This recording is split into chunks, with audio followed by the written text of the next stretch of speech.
கர்த்தர் உங்களோடு கூட இருக்கிறார். ஹல்லேலூயா. உங்களோடு இருக்கிறவர் பெரியவர். ஆமென். எங்க இருக்கிறார் பெரியவர்? உலகத்தில் இருப்போனிலும் நம்மோடு இருக்கிறவர் பெரியவர். எனக்குள் இருக்கிறவர் பெரியவர். ஆமென். பெரியவர் இருந்தால் பெருசா இருப்பார். ஆமென். கர்த்தர் நல்லவர். உங்களை ஆசீர்வதிப்பார். இந்த காலை நேரத்தில் தேவனுடைய வார்த்தையை நாம் தியானிப்போம்.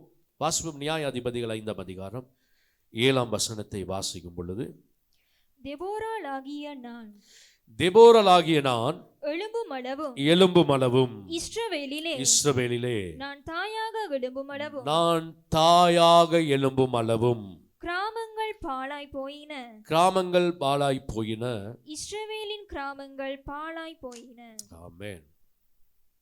ஹல்லேலூயா.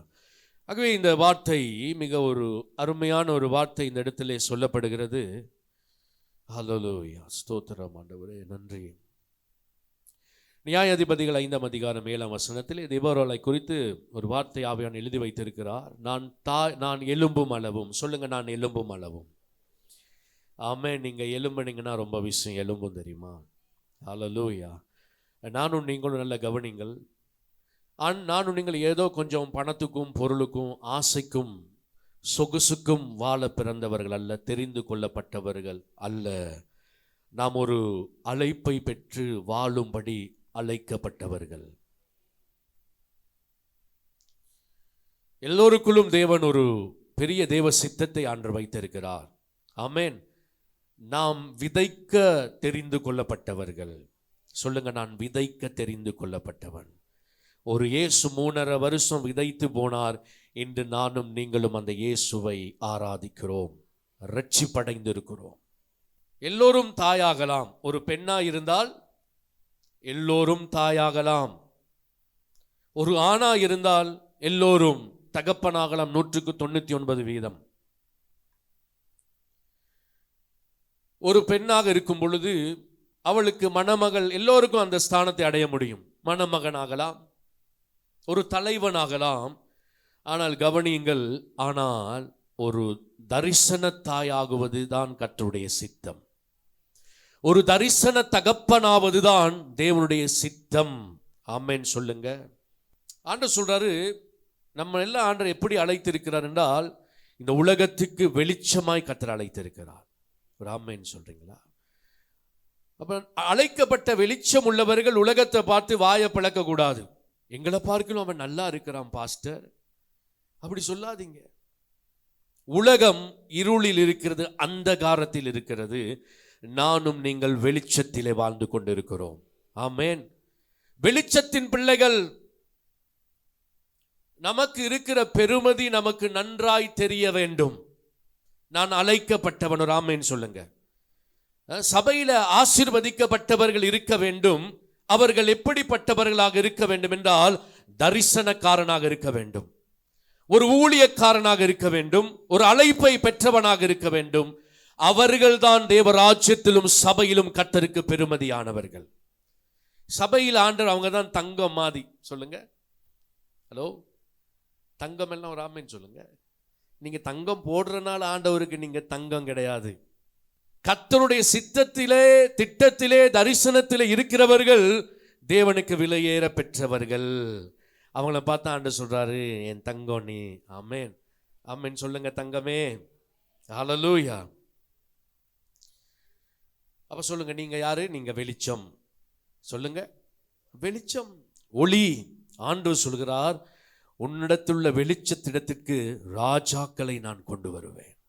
நல்ல கவனிக்கணும். நீங்க ராஜாக்களினால் ஆசீர்வதிக்கப்படுகிறவர்கள் அல்ல, ராஜாக்களுக்கு ஊழியம் செய்யும்படி கர்த்தரால் தெரிந்து கொள்ளப்பட்ட வெளிச்சத்தின் பிள்ளைகளாக இருக்கிறீர்கள். உங்கள் வெளிச்சம் காட்டில் ஏற்றப்பட்ட வீசப்பட்ட தீ அல்ல, குப்பை எரிப்பதற்கு போடப்பட்ட நெருப்பல்ல, விளக்கில் ஏற்றப்பட்ட தீபம் தான் நான். ஆமென் சொல்லுங்கள். விளக்கில் ஏற்றப்பட்ட தீபம் நான். அப்ப சபையில யார் இருக்க வேண்டும் என்று கர்த்தர் எதிர்பார்க்கிறார்? தரிசனக்காரன் இருக்க வேண்டும், சொப்பனக்காரன் இருக்க வேண்டும். என்ன சொப்பனக்காரன்? கண்ட கனவெல்லாம் கண்டு வந்து பாஸ்டருக்கு அர்த்தம் கேட்கிற சொப்பனக்காரன் அல்ல. இரவெல்லாம் நல்ல ட்ரெகுலா படம் பார்த்துட்டு அந்த பேய் வந்துச்சு பாஸ்டர், அங்கே இழுத்துச்சு இங்கே இழுத்துச்சு, அதுக்கெல்லாம் எங்களுக்கு தெரியாதுங்க சொல்றதுக்கு. இருக்கிறீங்களா? ஒரு ஆமேன்னு சொல்லுங்க. யோசேப்பை போல தரிசனக்காரனும் சொப்பனக்காரன் இருக்கணும். அவன் பெருமதியானவன். ஆமேன்னு சொல்றீங்களா? அப்ப ஆண்டவர் என்ன விரும்புகிறார்? சபையிலே ஒருவன் ஆசீர்வதிக்கப்பட வேண்டும். ஆனால் அவன் எப்படி ஆசீர்வாதத்தை பெற வேண்டும் தெரியுமா? தரிசனம் உள்ளவனாய் ஆசீர்வதிக்கப்பட வேண்டும். தன் ஊழியத்தை செய்து கொண்டு அவன் ஆசீர்வாதமாக இருக்க வேண்டும். தன் அழைப்பை இழந்த எவனும் ஆசீர்வதிக்கப்பட்டவன் அல்ல. அப்படி அநேகர் வெளியே இருக்கிறார்கள். ஆமென் சொல்லுங்க. ரொம்ப பேர் ஆசீர்வாதத்தை மட்டும் வைத்து கடவுளோடு நான் இருக்கிறேன், சரியா இருக்கிறேன். இல்ல, அது பிழை. சொல்லுங்க, அது பிழை. ஆமென். தரிசனம் இருந்தா நல்ல கவனிங்களேன். தரிசனம் உள்ளவனை, அழைப்புள்ளவனை, ஊழியம் உள்ளவனை, அதை கனம் பண்ணினவனை, அதற்கு உண்மை உள்ளவனை இதுவரை கர்த்தர் கைவிட்டதாக சரித்திரமே கிடையாது. சில நேரம் ஏன் என் வாழ்க்கையில் இப்படி நடக்குது, என் குடும்பத்தில் இப்படி நடக்குதுன்னா, ஒரு தரிசனத்தாய் இல்லாதபடியினால் தான் நடந்தது. ஒரு தரிசன தகப்பன் இல்லை. கர்த்தர் கொடுத்த வளங்கள் எதுக்கு தெரியுமா? கர்த்தர் நினைத்த ஒரு தரிசனத்தை நிறைவேற்றதான் கர்த்தர் உங்களுக்கு வளங்களை கொடுத்திருக்கிறார். ஆமென் சொல்லுங்க. எல்லாத்தையும் நீங்க உங்களுக்கு கண்டபடி எல்லாவற்றையும் பயன்படுத்தி விட்டு இன்னைக்கு அப்படி நடக்கிறது, இப்படி நடக்கிறது என்றால் காரணத்தை இன்று கர்த்தர் சொல்லுகிறார். நான் உன்னை ஒரு தரிசன தாயாக அழைத்திருக்கிறேன், ஒரு தரிசன தகப்பனாய் அழைத்திருக்கிறேன். ஆமென். ஆக இந்த தரிசனம் நிறைவேறுகிற பாதை கடினமானதுதான். ஆனால் நிறைவேறும் பொழுது கர்த்தர் உங்களை உயர்த்தி வைப்பார். ஆண்டு சொல்றாரு, தேபோரால் ஆகிய நான் எலும்பும் அளவும், சொல்லுங்க, எலும்பும் அளவும், இஸ்ரவேலிலே நான் தாயாக எலும்பும் அளவும். கிராமங்கள் பாலாய் போயின, குடும்பங்கள் பாலாய் போகிறது, தேசம் பாலாய் போகிறது, பட்டணங்கள் பாலாய் போகிறது. ஏன் பாலாய் போனது? ஏன் பிள்ளைகளை கர்த்தரை விட்டு தூரமாய் போனார்கள்? ஏன் குடும்பம் சுமந்து வந்த தரிசனத்தை, ஊழியத்தை இழந்தது? நான் தாயாக எழும்பாதபடியினாலே, தரிசனம் நிறைவேறாதபடியினாலே எல்லாம் பாலாய் போய் கொண்டிருக்கிறது. இருக்கிறீங்கன்னு ஒரு ஆமென் சொல்லுங்க. நான் சித்தம் செய்து ஆசீர்வாதமாய் வாழணும். ஆமென் சொல்லுங்களேன். நான் சித்தம் செய்து உயர்வடைய வேண்டும். அல்லேலூயா. நான் தரிசனத்தை சுமந்து நான் உயர்ந்திருக்க வேண்டும். நம்ம இந்த கால் போன போக்கில் போறவங்கள தெரியுமா? உலகம் எந்த பக்கம்லாம் இழுக்குது. உலகம் இன்னைக்கு கொண்டாடுறதெல்லாம் நான் கொண்டாடுகிறவன் அல்ல, நான் என் இயேசுவை கொண்டாடுகிறவன். என் கடவுள் என்னை அழைச்ச அழைப்பை, அந்த அழைப்பில் நான் உறுதியாய் வாழும்படி நான் அழைக்கப்பட்டிருக்கிறேன். பாருங்க, இந்த நியாயாதிபதிகள் 5ஆம் அதிகாரம் 7ஆம் வசனத்தை இன்னும் பல மொழிபெயர்ப்புகள் இப்படி சொல்லுகிறது. கவனிங்கள், இதை இப்படி போட்டிருக்காங்க. போர் வீரர்கள் சோம்பேறிகள் ஆகிவிட்டார்கள். என்ன ஆகிவிட்டார்கள்? ஆவிக்குரிய வாழ்க்கை, தரிசனம், இதெல்லாம் சில நேரம் நான் சொல்லல, இந்த வார்த்தையை வேதம் சொல்லுகிறது. சோம்பேறிகளாகிவிட்டார்கள். சண்டை செய்ய அவர்களுக்கு என்ன இல்லை? சொல்லுங்க. வீட்டில் நடக்கிற சண்டை சொல்லல, அதுலலாம் நாங்கள் கெட்டிக்காரங்க தெரியுமா, கெத்தா சண்டை பிடிப்போம். இது வேற விஷயம். ஆண்டு சொல்றாரு, சண்டை செய்ய திராணி இல்லை. அப்பொழுது, சொல்லுங்க, அப்பொழுது, நல்ல சொல்லுங்க, அப்பொழுது தெபோராளாகிய நீ எழுந்தாய், இஸ்ரவேலின் ஒரு தாயாக நீ எழுந்தாய். ஆமென். இன்னொரு வசனம், இன்னொரு இடத்துல மொழிபெயர்ப்பு இதை சொல்லுகிறது. அங்கே வீரர்கள் இல்லை, தெபோராள் நீ வரும் வரைக்கும் அங்கே வீரர்கள் இல்லை. இஸ்ரவேலில் தாயாக நீ திகழும் வரைக்கும் இஸ்ரவேலிலே தலைவர்கள் இல்லை. இன்னைக்கு ஏன் தலைவர்கள் இல்லைன்னா, தரிசனம் உள்ள பெற்றோர் இல்லை, தரிசனத்தோடு வேலை செய்கிற ஊழியர்கள் இல்லை. நீங்க எழும்பினால் உங்கள் குடும்பம் எழுந்திருக்கும். எத்தனை பேர் விசுவாசிக்கிறீங்க? நீங்க எழும்பினால் உங்கள் குடும்பம் எழும்பும். உங்கள் ஒருவனை கொண்டு கர்த்தர் வைத்திருக்கிற தரிசனம் அளப்பரியது. உங்க தரிசனம் ஒரு விதை. சொல்லுங்க, என்னுடைய தரிசனம், நல்லா சொல்லுங்க, என்னுடைய தரிசனம் ஒரு விதை தெரியுமா? அது சந்ததிக்கு ஊழியம் செய்யும்படி கர்த்தர் தெரிந்து கொண்டிருக்கிறார். சொல்லுங்க, நான் சந்ததிக்குரியவன். சொன்னீங்களா? நான் தலைமுறைக்குரியவன். ஹல்லேலூயா. இதெல்லாம் உலகத்தில் எங்கேயும் கிடைக்காது. 1 சாமுவேல் 1:11. 1 சாமுவேல் 1:11 ஒரு தரிசன தாய். பாருங்களேன், தரிசன தாய் இருக்கிறீங்களா? தரிசன தாய் மாதிரில ஒரு ஆமேன்னு சொல்லுங்க. என்னங்க தரிசனம்? என்னங்க தரிசனம்? ஒரு நல்ல வீடு கட்டணும் பாஸ்டர், ஆமேன்னு சொல்லுங்கள். 2 மாடி கட்டணும் பாஸ்டர், ஏசி வச்சு கட்டணும். அப்புறம் வேற என்ன வேணும்? நல்ல ஒரு வேன் வாங்கணும். அப்புறம் என் மகனுக்கு ஒரு கார் வாங்கணும். வேற என்னங்க? அவனுக்கு கொஞ்சம் டவுரி சேர்க்கணும் மகளுக்கு. ஹலோ, என்னமோ செய்யாதவர்கள் மத்தியில் பேசுவது போல இருக்கிறது எனக்கு. அப்புறம் கொஞ்சம் வெளிநாடு போகணும் பாஸ்டர். எல்லாம் பாலாய் போயின. சொல்லுங்கள், என்னவாய் போயின? ஆமென். சேனைகளின் கர்த்தாவே, தேவரீர் உம்முடைய அடியாளின் சிறுமையை கண்ணோக்கி பார்த்து உம்முடைய அடியாளை மறவாமல் நினைத்தருளி உமது ஒரு ஆண் பிள்ளையை கொடுத்தார். அவன் உயிரோடு இருக்கும் சகல நாளும் நான் அவனை கர்த்தருக்கு ஒப்பு கொடுப்பேன். அவன் தலையின் மேல் சவரக்கண் கத்தி படுவதில்லை என்று ஒரு பொருத்தனையை பண்ணினார். ஆமென். ஹல்லேலூயா. பாருங்க, பிள்ளை இல்லை என்று பெயர் பெற்றவளுக்கு ஒரு தரிசனம் இருக்கிறது. பிள்ளை உள்ளவர்களுக்கு தரிசனம் இல்லை. நல்லா கவனிக்கணும். நான் எதை செய்தாலும் கர்த்தருக்காகவே செய்கிறேன். நான் குடும்பமாக இருப்பதற்கு காரணம் என் குடும்பத்தின் நோக்கம் இயேசு. ஹல்லேலூயா. கவனிங்களேன். அப்ப கவனிங்கள், எனக்கு பிள்ளைகள் இருக்கிறார்கள். அது எதுக்கு தெரியுமா? இயேசுவுக்காக. ஆமென் சொல்லுங்க. நான் தொழில் செய்கிறேன், எதற்காக? நல்லா சொல்லுங்களேன். சோறு வாங்கணும் பாஸ்டர். இல்லை, கர்த்தருக்காக செய்கிறேன். ஆமென் சொல்லுங்களேன். இந்த தரிசனம் இருக்கணும். பிள்ளை உள்ளவர்களுக்கு இல்லாத தரிசனம், பிள்ளை இருக்கிறவர்களுக்கு இல்லாத தரிசனம், பிள்ளை இல்லை என்று மலடி என்ற பெயர் பெற்ற ஒரு பெண்ணுக்கு வருகிறது. தேசத்திலே கர்த்தரை குறித்த அறிவில்லை, தேவ பயமில்லை, இருள் போகிறது தேசத்துக்குள்ளே. ஒரு தாய் நினைக்கிறாள், 16 தலைமுறையிலே உண்டாகாத ஒரு மாற்றத்தை ஆண்டவர் என்னுடைய சந்ததிக்குள் கொண்டு வர வேண்டும்.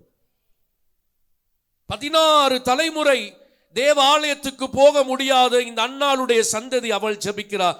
என் சிறுமையிலே எனக்கு ஒரு தரிசனம் இருக்குது, என் கஷ்டத்திலே எனக்கு தரிசனம் இருக்குது. ஒரு ஆமென் சொல்லுங்க. 1000 பேருக்கு ஆசீர்வாதமா இருக்கிறது. ஆண்டவர் நம்மை அழைத்திருக்கிறார். எப்படி ஆசீர்வாதமா இருக்கும்னா, தரிசனக்காரனாய் ஆசீர்வாதமாக இருக்க வேண்டும். ஆமென் சொல்லுங்களேன். அவள் சொல்லுகிறார், எனக்கு என் சிறுமையை கண்ணோக்கி பார்த்து எனக்கு ஒரு குமாரன் கொடுப்பீரானால் அதை நான் வைத்துக்கொண்டு 2வது குமாரனை உமக்கு தருகிறேன் ஆண்டவரே. அப்படி சொன்னாலா? நீர் அவரை தருவீரானால் அவனை உமக்கென்று கொடுத்து உமனுக்காக நான் நசரேயனாக நான் வளர்ப்பேன், வேறு பிரிக்கப்பட்டவனாய் நான் கொடுப்பேன். ஒரு ஆமென் சொல்லுங்க. இவள் தரிசனம் உள்ள ஒரு தாய் தெரியுமா? ஹல்லேலூயா. நான் நிரந்தரமானவன், நித்தியத்துக்குரியவன், பெருமதிக்குரியவன், ஒளிக்குரியவன், ஜீவனுக்குரியவன், வெற்றிக்குரியவன். ஆமென். நான் அழிவுக்குரியவன் அல்ல. எல்லாரும் ஒரு விதையாண்டு அழைச்சிருக்கிறாரு. நீங்க விதைக்கிறது எத்தனையோ சந்ததி அறுக்க போகுது தெரியுமா? விசுவாசிக்கிறீங்களா? ஆமென். நான் கூட நேற்று பேசிக்கொண்டிருக்கும் பொழுது என் மகளுக்கு சொன்னேன், உன்னை மாதிரி 1000 பிள்ளைகளை பெற்றெடுத்து தான் நான் சாகுற அன்னைக்கு சாகணும். ஆமென். ஆமென் சொல்லுங்க. பாஸ்டர் கூடி சீக்கிரம் போய் சேருங்க. ஆமென். இது ஒரு தரிசனம் தெரியுமா? நாளைக்கு நான் இல்லாட்டியும் அவங்கக்குள்ள நான் போட்டு போன விதை பல ஆயிரங்களுக்கு ஆசீர்வாதமானது. ஆமென் சொல்லுங்க. நான் வாழ்ந்ததுக்கு சான்று சொத்து இல்லைங்க, நல்லா புரிஞ்சு கொள்ளுங்க. ஆமென். என்னுடைய சொத்து என்னுடைய சந்ததிக்கு ஊழியம் செய்யாது. ஆனால் நான் விட்டு போகிற என்னுடைய விசுவாசம் என் இயேசு தலைமுறைகளுக்கு ஊழியம் செய்வார். ஹல்லேலூயா. எனக்குள் கர்த்தர் கொடுத்த இந்த தரிசனம் என்னோடு அழிவதில்லை.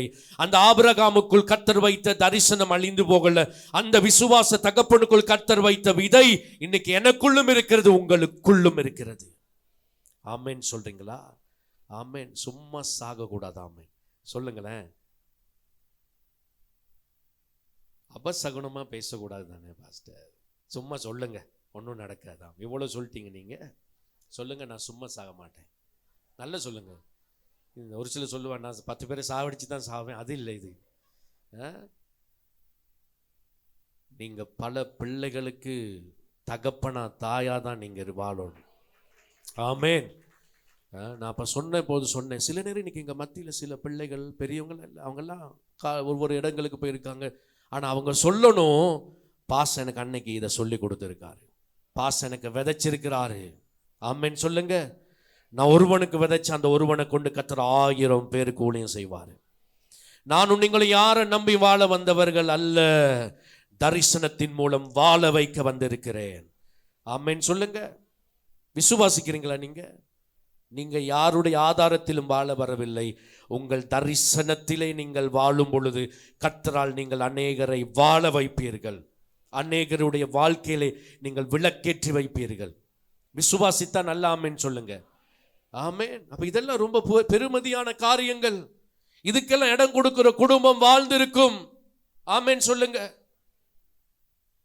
இதுல எல்லாம் ஆண்டவருக்கு இடம் கொடுக்காம, தரிசனம் இல்லாம பிள்ளைகளை வளர்த்த வாழ்க்கை குடும்பம் தான் இன்னைக்கு ரொம்ப விஷயத்துல ரொம்ப இடையூறுகள்ல தலை கொடுத்திருக்கிறாங்க.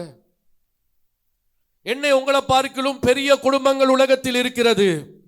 ஆனால் அவர்களுக்குள் இல்லாத நித்திய தரிசனம் அழைப்பு உங்களுக்குள்ள எனக்குள்ள தான் கடவுள் வச்சிருக்கிறார். அப்ப நீங்க பெருமதியா, அவங்க பெருமதியா? ஹலோ சொல்லுங்களேன். நான் இந்த எங்களோட பிள்ளைகளுக்கெல்லாம் இந்த நாட்களில் ஞானஸ்தானத்து வகுப்பு எடுக்கிறேன். நான் சொன்னேன், நீ டொனால்ட் ட்ரம்பையும் பார்க்கல, நீ பெரியவன். ஹல்லேலூயா. பார்த்தீங்களா சந்தேகம்? 2-3 பேருக்கு தான் விசுவாசம் இருக்குது. அவர் எங்கே இருக்கிறாரு பாஸ்டர்? பில்லி கிராம் ஒரு நாள் அங்கே அவங்க நாட்டில் ஒரு காலத்தில் அவர்கள் சொன்னார்கள், அமெரிக்கா தேசத்து இந்த முறை நீங்கள் எங்களுடைய கட்சியின் ஜனாதிபதி வேட்பாளராக இருக்க வேண்டும். என்ன கிராம் சொல்லுங்க?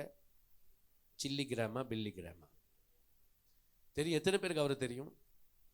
ரொம்ப பேருக்கு இதெல்லாம் தெரியாது தெரியுமா? தேவ மனுஷன், இந்த மிஷனரி மாரெல்லாம் தெரியாது. இன்னைக்கு புத்தகம்லாம் படிக்கிறது இல்லையே.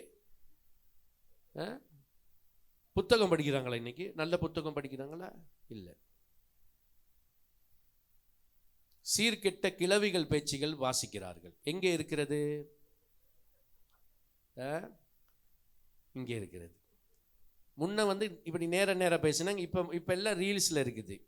வேற எதில் இருக்குங்க? டிக்டாக்ல. இதெல்லாம் கிழவிகள் சீர்கெட்ட பேச்சு தானே. அவன் அதை பண்ணா இதை பண்ணா இதெல்லாம் பார்க்கறது கெட்டு குட்டி செவராய் போய் கிடக்குது. அப்போ அவரிடத்திலே சொன்னார்கள், அமெரிக்கா தேசம் உலகத்திலே முதல் தேசம் இன்னைக்கு எது? வல்லரசு அமெரிக்கா தேசம். அந்த தேசத்தில் அவர்கள் சொல்லுகிறார்கள் இந்த ஊழியக்காரனை பார்த்து, இந்த முறை எங்களுடைய தேசத்தின் ஜனாதிபதி வேட்பாளர் நீங்க தான். அவர் என்ன தெரியுமா சொன்ன வார்த்தை? நான் மேலே இருக்கிறேன், என்னையே நீ கீழே கூப்பிடுற. புரியுது உங்களுக்கு? உலகத்துக்கே வல்லரசு தேசத்தின் ஜனாதிபதியை வரணும்னு சொல்லி ஆசைப்படுற. ஆனா இந்த அகில உலகத்தின் சகல பூமியில் இருக்கிற சகல அதிகாரங்களும் பெற்ற ராஜாதி ராஜாவுக்கு நித்தியமானவருக்கு நான் வேலைக்காரன், ஊழியக்காரனா இருக்கிறேன். நான் மேல இருக்கிறேன், நீ கீழே இருக்கிற. ராமன் சொல்லுங்க. இந்த வெளிச்சம் எல்லாம் சபையில் உள்ளவங்களுக்கு வரணும், தாய் தகப்பனுக்கு வரணும், பிள்ளைகளுக்கு வரணும். சேனைகளின் கர்த்தாவே தேவரீர் உம்முடைய அடியாளின் சிறுமையை கண்ணோக்கி பார்த்து என்ன செய்தால்? அவனை நான் உமக்கென்று வளர்ப்பேன், தேசத்துக்காக நான் தருவேன். ஒரு தரிசனத்தாய் தேசத்தின் ராஜாக்களுக்கு ஆசீர்வாதமான ஒரு சாமுவேலை கர்த்தர் கொண்டு வந்தார். ஆமென். ராஜாக்களை அபிஷேகம் பண்ணுகிறவன். நல்லா கவனிக்கணும். இந்த சாமுவேல் ராஜாக்களால் ஆசீர்வதிக்கப்பட்டவன் அல்ல. இன்னைக்கு தப்பான ஒரு ஃப்ரேம் இருக்கு பாருங்க. அது ஆரம்பத்தில் சொன்ன, நீங்க யாருனாலும் ஆசீர்வதிக்கப்பட அழைக்கப்படவில்லை. உங்கள் ஊழியத்தினாலே அநேகரை ஆசீர்வதிக்க தான் கர்த்தர் அழைத்திருக்கிறார். உங்க தரிசனத்தில் நீங்க நடந்தீங்கன்னா கர்த்தர் உங்கள் தேவையை சந்திப்பார், நிலைத்திருக்க பண்ணுவார். ஒருவனாலும் அசைக்க முடியாது. ஆமென் சொல்றீங்களா? தேசமே இருண்டு போயிருக்கு, ஒரு தாய்க்கு கண் திறந்து இருக்குது. இப்ப என் வீட்டுக்கு ஒரு மகன் இல்ல தேவை, கடவுள் அறிவிக்கிற தேசத்தின் அந்தகாரத்தை நீக்கிற ஒரு மகன் தான் தேவை. தரிசனம் உள்ள ஒரு தாய். ஆமென் சொல்லுங்களேன். தரிசன தாயெல்லாம் ஒரு ஆமென் சொல்லுங்க. என் பிள்ளை எல்லாம் மாதிரி உலகத்துக்காக வாழ்றவல்ல, என் பிள்ளை நித்தியத்துக்காக வாழணும். ஆமென் சொல்லுங்க. பெருமதிக்காக வாழணும். அவன் தலைமுறைகளுக்கு ஆசீர்வாதமானவன். என் வீடு தலைமுறைகளுக்கு ஆசீர்வாதமானது. கொஞ்சம் யோசிங்கள். இந்த சாமுவேல் தேவாலயத்துக்கு போக முடியாது. இந்த அன்னாளுடைய குடும்பம் தேவன்டா ஆசாரிய ஊழியம் செய்ய முடியாது என்று சொன்ன இடத்துக்கு செஞ்சு அந்த தேசத்துக்கே ஒரு தேவனுடைய நியாயாதிபதியா வர முடியும்னா அதுக்கு காரணம் அந்த இடத்துல அங்கே பிள்ளை இல்லை என்று சொல்லப்பட்ட ஒரு தரிசனம் உள்ள ஒரு தாய். ஒரு தரிசனம் உள்ள தாய். நீங்க எந்த நிலையில இருந்தாலும் நான் சொல்றேன், இன்னைக்கு ஆண்டவர் உங்களை அந்நாளை போல அவர் கடாட்சிப்பாராக. இயேசுவின் நாமத்தினாலே சொல்லுங்க. ஆமென். ரொம்ப பேர் சில நேரம் இன்டெல்லாம் அடிப்பாங்க. பார்ப்பீங்க, ஏனால தான் அவர் நல்லா இருக்கிறாரு. நீங்க ஒண்ணுமே செய்யலையா? ஹலோ, எங்ககிட்டே சாப்பிட்டு எங்களுக்கே விடுறாரு பார்த்தீங்களா? அப்ப நீங்க உழைக்கலையா? நீங்க யாருக்கும் நல்லது செய்யலையா? அப்படியே நீங்க யாருக்கும் பேசாதீங்க. பேசுறவளை அவர் பார்த்து கொள்வாராக. ஆமென் சொல்லுங்க. யோசேப்பு, நல்ல நான் ஒரு கேள்வி கேட்கிறேன். யோசேப்பு பார்வோனாலே ஆசீர்வதிக்கப்பட்டாரா, இல்லை என்றால் பார்வோனுக்கு யோசேப்பு செய்த ஊழியத்தினால் ஆசீர்வதிக்கப்பட்டாரா? ஹலோ, யாரு பாச அவரு? யோசேப்பு யாரு? எந்த யோசேப்ப சொல்றீங்க நீங்க? தரிசனக்காரன் சொல்லுங்க, சொப்பனக்காரன். எல்லாம் சொல்ற டைம் இல்லை, நான் என்ன சொல்ல வரேன். எல்லாரும் சொல்றாங்க பார்வோனை பார்க்க உயர்த்தினாரு. பார்வோனை பார்க்கணும் உயர்றதுக்கு காரணம் என்ன தெரியுமா? பார்வோன் ரொம்ப பெரியவனா இருக்கலாம், ஆனா அந்த யோசேப்புக்குள் இருந்த தரிசனம் அதையும் பார்க்கிலும் மிக பெரியது. ஆமென். அந்த தேசத்திலேயே சொப்பனத்துக்கு அர்த்தம் சொல்லி அந்த ஞானத்தின் ஆவியை கொடுத்து அவன ஆண்டவர் உயர்த்தினதுக்கு காரியம் பார்வோனை பார்க்கிலும் யோசேப்பினாலே அந்த எகிப்து தேசத்துக்கு செய்யப்பட்ட ஊழியம்தான் காரணம். ஆமென் சொல்லுங்க. பார்வோனுக்கு செஞ்ச ஊழியம், பார்வோன் நிமித்தம் நான் சொல்லுகிறேன், யோசேப்பு ஆசீர்வதிக்கப்படவில்லை. யோசேப்பின் நிமித்தம் கர்த்தர் பார்வோனை ஆசீர்வதித்தார். விசுவாசிக்கிறீங்களா? அதுதான் சொன்னேன், ராஜாக்களுக்கு ஆசீர்வாதமான தரிசனத்தை உடையவன் நான். ஆமென் சொல்லுங்க. தேசங்களுக்குரிய தரிசனத்தை உடையவன், தலைமுறைகளுக்கான அழைப்பை பெற்றவன் நான். சும்மா ஒண்ணும் இல்லாதவன நினைக்காதீங்க. நீங்க நல்ல கவனிங்க. ஏதோ 4 பேர் உதவியில மேல வருகிறவன் அல்ல. என் தரிசனத்தினாலே நான் உயர்ந்திருப்பேன். சொல்லுங்க, என் தரிசனத்தினால உயர்ந்திருப்பேன். ரூத் சொல்லுங்க. யாரு? நீ உட்காருங்க, பரவாயில்ல, கொஞ்ச நேரம். யோசேப்பை குறித்து வேணா எழுதி கொள்ளுங்க நீங்க. ஆதியாக 40 அதிகாரம் 8 வசனம், 41 முதல் வசனம், 12 வசனம், 14 வசனம், 39 வசனம், 41 வசனம். ரூத் 1 அதிகாரம் 14 வசனம். ரூத் 1 அதிகாரம் 14 வசனத்தை வாசிக்கும் பொழுது,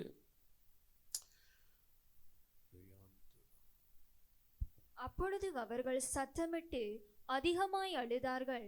ஒருபாள் தன் மாமியை முத்தமிட்டு போனாள், ரூத்தோ அவளை விடாமல் பற்றி கொண்டாள். ஆமென் சொல்லுங்களேன். ஹல்லேலூயா. பாருங்க, இந்த கதை தெரியும். நகோமி என்கிறதான ஒரு தாய் இருக்கிறாள். அவளுக்கு 2 மகன்மார். என்ன கவனிக்கணும், யாரும் இந்த வேடிக்கை பார்க்க கூடாதுங்க. இங்க அந்த தாய் தன்னுடைய 2 மகன்மாருக்கு 2 பெண்களை திருமணம் முடித்து வைக்கிறார். அவள் ஒருத்தியின் பெயர் என்னங்க? ஓ ஓ ஓ ஒர்பாள், அப்புறம் ரூத். ஒரு நாள் வருகிறது, அந்த 2 மகன்மார் இறந்து போகும் பொழுது இந்த 2 மனைவிமாரும் விதவைகளாகிறார். அப்பொழுது அந்த தாய் சொல்லுகிறாள், மாமி சொல்லுகிறாள், நீங்கள் என்ன செய்யுங்கள், என்னை விட்டு போய்விடுங்கள், இனி எனக்கு உங்களுக்கு அருளுவதற்கு சந்தானம் கிடையாது, சந்ததி கிடையாது, என்னோட இருந்து நீங்கள் கஷ்டப்படாதீங்க, நீங்கள் போயிருங்க அப்படி சொல்லும் பொழுது அவர்கள் சத்தமிட்டு அழுது ஒருவன் என்ன செய்தால் சொல்லுங்களேன், முத்தமிட்டு போய்விட்டாள். ஒருவன் முத்தமிட்டு காட்டி கொடுத்தான், இங்கே ஒருத்தி முத்தமிட்டு போய்விட்டாள். சில காரியங்கள் கவனமாக இருக்க வேண்டும். ஆமேன் சொல்லுங்கள், ஆமேன். சரி, நம்ம செய்திக்கு வருவோம். இந்த ரூத் ஒன்றும் இல்லைன்னாலும் அவருக்கு தரிசனம் இருக்குது. தரிசனம் இருந்தா அந்த தரிசனத்துக்கேற்ற உயர்விலை வைக்க அழைத்த கர்த்தர் உண்மையுள்ளவராக இருக்கிறார். ஆமென். என்ன சொன்னேன்? நீங்க எவ்வளோ கஷ்டத்தில் இருக்கலாம், அந்த தரிசனத்துக்கு உங்களுக்கும் தகுதியே இல்லாமல் இருக்கலாம். ஆனா அந்த தரிசனம் உள்ளவளா இருந்து ஒன்றும் இல்லாமல் இருந்தாலும் நான் உங்களுக்கு சொல்லுகிறேன், ஒன்றுக்கு 1000 தரம் ஆணித்தரமாய் சொல்லுகிறேன், அந்த தரிசனத்துக்கேற்ற உயர்வை கனத்தை கொடுக்க அந்த தரிசனத்தின் அழைப்பை கொடுத்த தேவன் உண்மை உள்ளவராக இருக்கிறார், வல்லமை உள்ளவராகவும் இருக்கிறார். அப்போ ஒருவனுக்கு என்ன இருக்கிறது நல்லா கவனிக்கணும். தரிசனம் இருக்கு. இன்னைக்கு சபைக்கு என்ன இருக்கு? தரிசனம். உலகத்தை குறிச்ச தரிசனம், பணத்தை குறிச்ச தரிசனம். ஆனால் அவளுக்கு ஒன்றும் இல்லை என்றாலும் தரிசனம் இருக்கு. தன் கடவுளை குறித்த தரிசனம், தன் தேவனை குறித்த வெளிப்பாடு இருக்கிறது. ஆகவே அவள் என்ன சொன்னாள்? தன் மாமியை விடாமல் என்ன செய்தாள்? 15ஆம் வசனம். அப்பொழுது அவள், இதோ உன் சகோதரி உன் ஜனத்திடத்துக்கும் தன் தேவனிடத்துக்கும் திரும்பி தேவனிடத்தும் போய்விட்டாளே. இதெல்லாம் ரொம்ப நடக்குது. சர்ச் வந்தா அது கிடைக்கல, இது கிடைக்கல பாஸ்டர், நான் திருப்பி போயிடுறேன், திருப்பி அங்கேயே போயிடுறேன் பாஸ்டர். அவன் நினைச்ச சொகுசான வாழ்க்கை கிடைக்கல, அவன் எதிர்பார்த்த ஒரு நீண்ட வாழ்க்கை கிடைக்கல. ஆனாலும் பாருங்க, அவ எல்லாத்தையும் விட்டுட்டு போனாலும் அந்த ரூத் அப்படி அல்ல. எது கிடைக்குதோ இல்லையோ ஒன்றை கண்டு கொண்டேன், உம்முடைய தேவன் என்னுடைய தேவன் என்பதை, அவர் என் இரட்சகர் என்பதை, நித்தியம் உள்ளவர் என்பதை நான் தெரிந்து கொண்டேன். என்ன நடந்தாலும் அவரை விட்டு போக மாட்டேன் என்கிற தரிசனம் அவளை ஒரு நாள் வந்தது, உயர்த்தி வைத்தது. ஆமென் சொல்லுங்க. அப்ப நல்லா கவனிங்க. பாருங்க, ஒரு வசனம் இருக்கு, வாசிங்க பார்க்கலாம். 16ஆம் வசனம். அதற்கு ரூத், நான் உம்மை பின்பற்றாமல் உம்மை விட்டு திரும்பி போவதை குறித்து என்னோட பேச வேண்டாம். நீர் போகும் இடத்திற்கு, சொல்லுங்க, நீர் போகும் இடத்திற்கு நானும் வருவேன். அங்கே என்ன இருக்கோ தெரியாது, சாப்பாடு கிடைக்குமா தெரியாது, வீடு இருக்குமா தெரியாது. நல்ல கவனிங்க, என்ன கவனிங்க. ரூத் ஆசீர்வாதத்துக்கு தேசங்களை தேடி ஓடினவள் அல்ல. ரூத் ஒன்றுமில்லாமல் இருந்தாலும் தரிசனம் உள்ளவள், ஒரு தரிசன பெண். ஆமென் சொல்லுங்க. நீர் போகும், எங்க போறாங்க தெரியாது, ஆனா எங்க கர்த்தர் இருக்கிறாரோ அங்க நான் இருப்பேன். ஆமென் சொல்லுங்க. இன்னைக்கு கர்த்தர் இருந்தான்னா இல்ல, நல்ல சொகுசா இருக்கலாமா, எனக்கு அது போதும், அதுவும் கடவுள் கொடுத்தாருன்னு சாட்சியும் சொல்லுவோம் தெரியுமா? இருக்கிறீங்களா? ஹலோ, இருந்த ஒரு ஆமென் சொல்லுங்க. நீர் போகும் இடத்திற்கு நானும் வருவேன், நீர் தங்கும் இடத்திலே நானும் தங்குவேன். ஆஹா, என்ன ஒரு மாமி, என்ன ஒரு மருமகள். அப்புறம் உம்முடைய ஜனம் என்னுடைய ஜனம், உம்முடைய தேவன், சொல்லுங்க, உம்முடைய தேவன். பக்கத்துல கையை கொடுத்து சொல்லுங்க, உம்முடைய தேவன் என்னுடைய தேவன். அல்லேலூயா. அந்த ஒன்றை மட்டும் தான் வச்சு அவ ஒரு முடிவெடுக்கிறா தெரியுமா? ஒரு அம்மைன்னு சொல்லுங்களேன். விதவை, கவனிங்க, ஒன்றும் இல்லை, சாப்பிட கூட இல்லை. இன்னொரு தேசத்துக்கு போறாங்க, அந்த தேசத்துக்கும் போறதும் பிழைக்கு ஏதாவது கிடைக்கும் சொல்லி போறவில்லை. அங்க போன பிறகு வாசிங்களேன் 2:12. அதுக்கேற்ற பலன் எப்படி வருது? ரூத் 2:12 வாசிக்கும் பொழுது, அதற்கு ரூத், நான் உம்மை பின்பற்றுங்க, உன் செய்கைக்கு தக்க பலனை கர்த்தர் உனக்கு இடுவாராக. ஒரு ஆமென் சொல்லுங்க. போவாஸ், சொல்லுங்க, என்னாஸ், நல்லா சொல்லுங்க, போவாஸ். போவாஸ் அந்த பட்டணத்தில் பெரியவன், சொல்லுங்க, பெரியவன், செல்வந்தன், பேர் பெற்றவன். நல்லா கவனிக்கணும். அவனுடைய வயல்ல போய் அவ கோதுமை பொறுக்கி கொண்டு வரா. அந்த நேரத்தில் தான் இந்த வார்த்தை ஒரு காரணத்தினாலே சொல்லுகிறார். கவனிங்களேன். தரிசனம் உள்ளவள், தரிசனத்தை இழந்து வயிற்று பிழப்புக்காக அங்கிங்கும் போனவில்லை. அதான் ஆரம்பத்தில் சொன்னேன், 4 பேரால நம்ம உயர்த்தப்பட்டு ஏதோ உதவியில வாழ வந்தவர்கள் அல்ல. நம் அநேகருக்கு ஆசீர்வாதமா இருக்கும்படி தரிசனத்தோடு அழைக்கப்பட்டவர்கள். அப்பொழுது போவாஸ் சொல்கிறார், உன் செய்கைக்கு தக்க பலனை கர்த்தர் உனக்கு கட்டளையிடுவாராக. சொல்லுங்க, என் செய்கைக்கு தக்க பலனை கர்த்தர் எனக்கு கட்டளையிடுவாராகிய இஸ்ரவேலின் தேவனாகிய கர்த்தருடைய செட்டைகளின் கீழ் அடைக்கலமாய் வந்த எனக்கு அவராலே நிறைவான பலன் கிடைப்பதாக. இயேசுவின் நாமத்தினாலே தரிசனக்காரனுடைய தலையெல்லாம் உயர்த்தப்படுவதாக. இப்ப இந்த தரிசனம் நல்லா கவனிக்கணும். இப்ப இந்த போவாஸ் பெரியவன் சொன்னேன், நல்ல பெயர் பெற்று செல்வந்தன்.